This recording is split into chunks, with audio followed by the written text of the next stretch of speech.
And we are back here for the last demo that we have at E3 2011, and it's a good one, ladies and gentlemen. I hope you're excited because we have Tomb Raider in the house. Can I say that? Yes, you certainly have Tomb Raider in the house. We also have the global brand director for Crystal Dynamics, and I should say Tomb Raider and Crystal Dynamics, our good friend Carl Stewart, and we also have Brian Horton, senior art director, working on the project as well. How you guys doing? Welcome to the stage. We're very good. Thank you very much for having us. Now, it's an especially very special demo that you have because why? You want to tell them at home?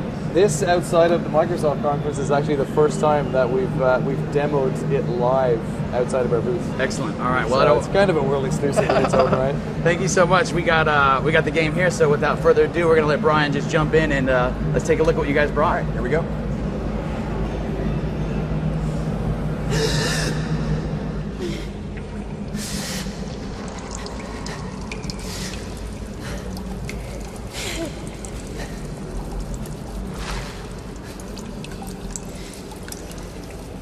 Oh, gotta get out of this.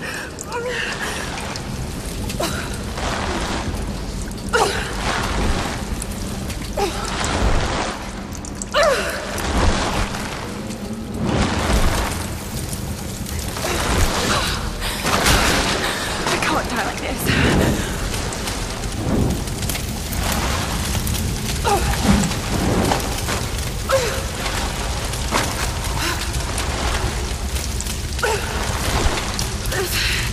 It's gonna hurt.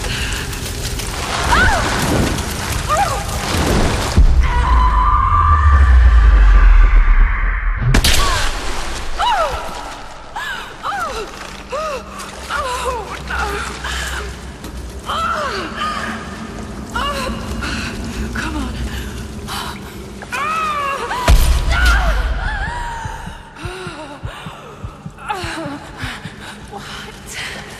What is this place?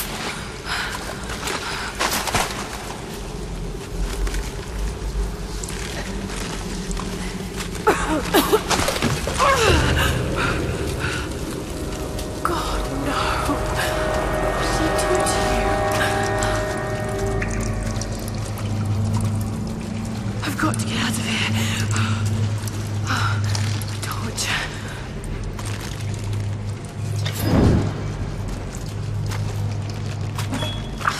That was loud.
Need to find a way out.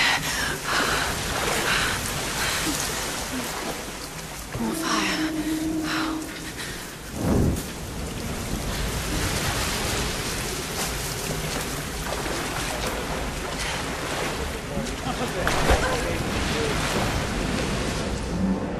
gorgeous game.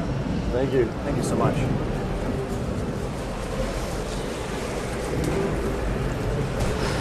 What kind of contraption is this?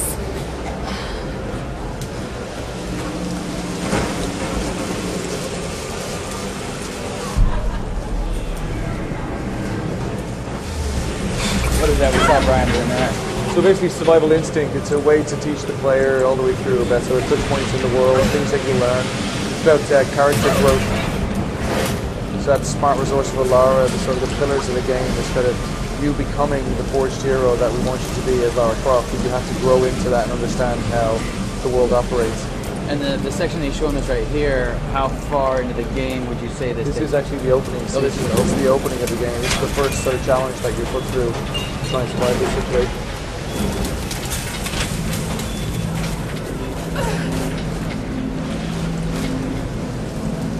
Now we were talking a little bit. This is a project you guys have been keeping secret for like 2 years. Yeah, we've been about 2.5 years. We've been working away, and we announced it back in December. Is that Game Informer cover? That was a Game Informer cover, and then Informer. since then we've been shown, obviously, select partners and lead up to E3. Try and make sure that we sort of ground the story and make sure that people understand exactly what we're trying to do with the franchise. Something, man, it's something different, huh? Like, it's, yeah, I mean, the game speaks for itself. It's super awesome. Thank you. The team at Crystal Dynamics have been working their asses off to get it to this looks point, like it. so we're very proud of the guys.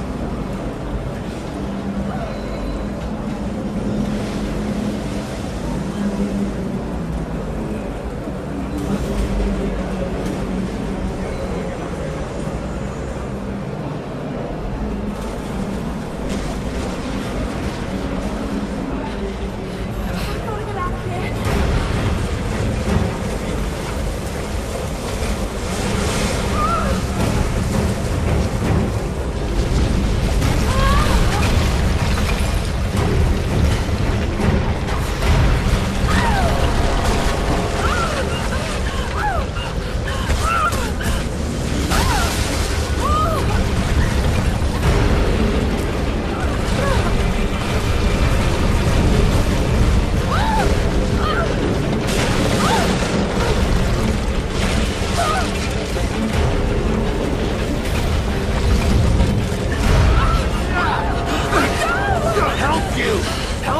Who are those dudes? I can't tell you that just yet. Yeah, this is key part of the next phase of communication. We'll show you who these scavengers are.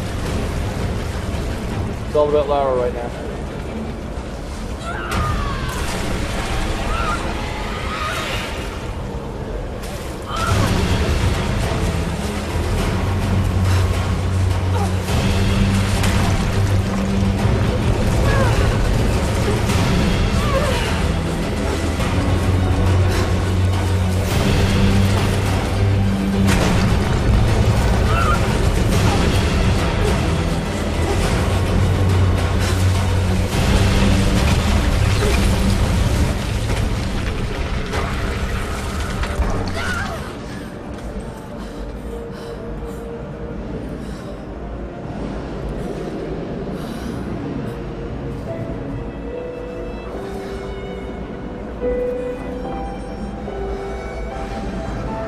That is something else.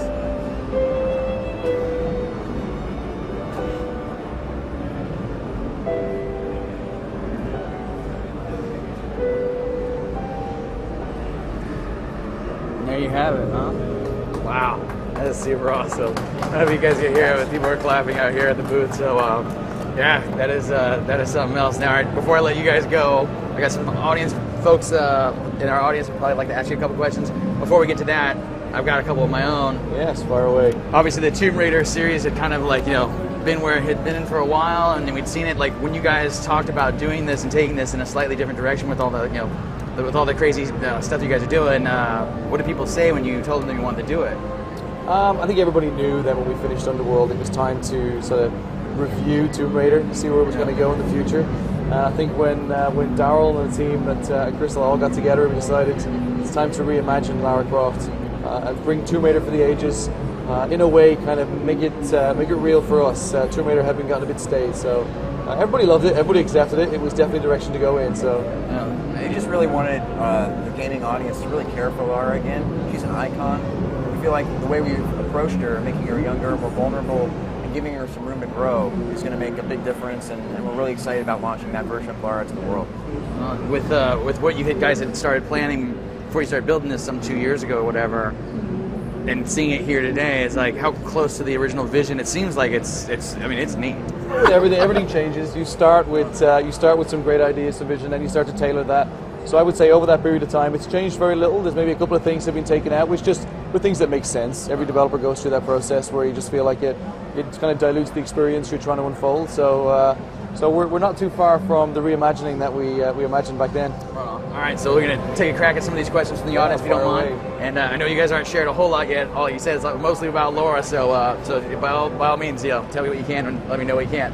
So for Hard Launch from Houston wants to know, will there be open environments we can explore? So obviously the stuff we see here, it's pretty straightforward, kind of where you're going. Do we get to areas that we're going to look through? Yeah, we've been shown behind closed doors, one of our new hub areas. And one of our goals is to create these sort of non-linear spaces, and with our new sort of dynamics about how Lara can move around these spaces, it allows you to feel like you're actually being an adventurer that Lara Croft should be. So these spaces are critical to the game, critical to the story. They'll be placed all around the island, and they're kind of a big change for the franchise. In the past, we've been very linear. We've been very sort of binary, jumping from ledge to ledge. Now the system we put in place allows you to have freedom of control to move around and really explore. Fantastic. One of the keys to Lara's adventures in the past, obviously, have been dual wielding sometimes pistols.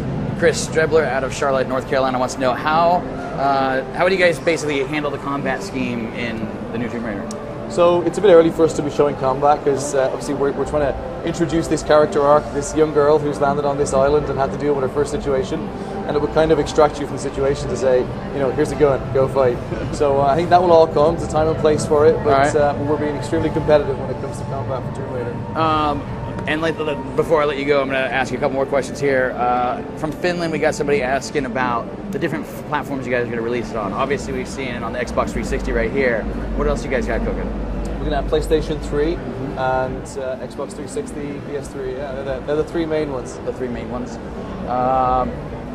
The QuickTime events, Drummer out of Wisconsin wants to know, are there a lot of QuickTime events? Are there any RPG elements we see her progress in terms of her abilities and everything as you go through the game? Yeah, character progression has a lot.